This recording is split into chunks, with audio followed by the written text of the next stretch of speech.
I have two answers for this: the politically correct answer and the right answer. So I'm going to give you the right answer. I'm not that political. Unfortunately, not enough.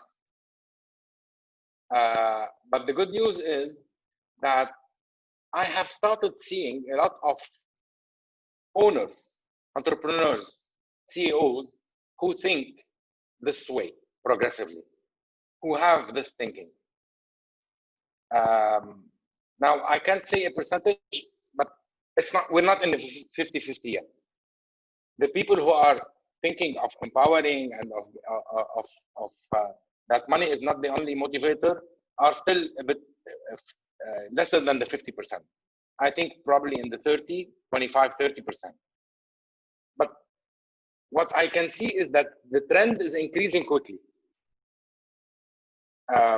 Look, I started my career in 1990. 1990 was a time where it's very okay to cut the salary of someone because he did a small mistake. I'm talking 1990, 1991, you know, just my first couple of years. It was very okay to really brutally or talk or abuse a person verbally. And managers used to do that. I'm not saying the company I was working with at that time wanted that. On the contrary, the company owners were very down to earth and were very empowering. I was fortunate enough to work in a very empowering environment. But sometimes managers, they become so-called gods or something. They consider themselves the ultimate, and they used to do it.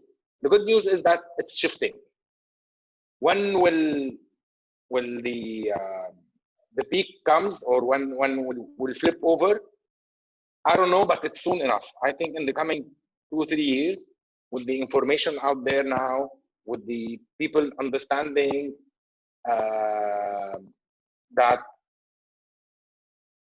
really it's your people and the organization that will do the change. It's not technology. It's not the money. How many people you know who have inherited a very good trust fund and lost it 5 years down the road? How many people you know who had a lot of great ideas but never implemented them? So it's the people who implement, the people who do, are the ones who can do the change. And people, company owners and CEOs have started to understand that.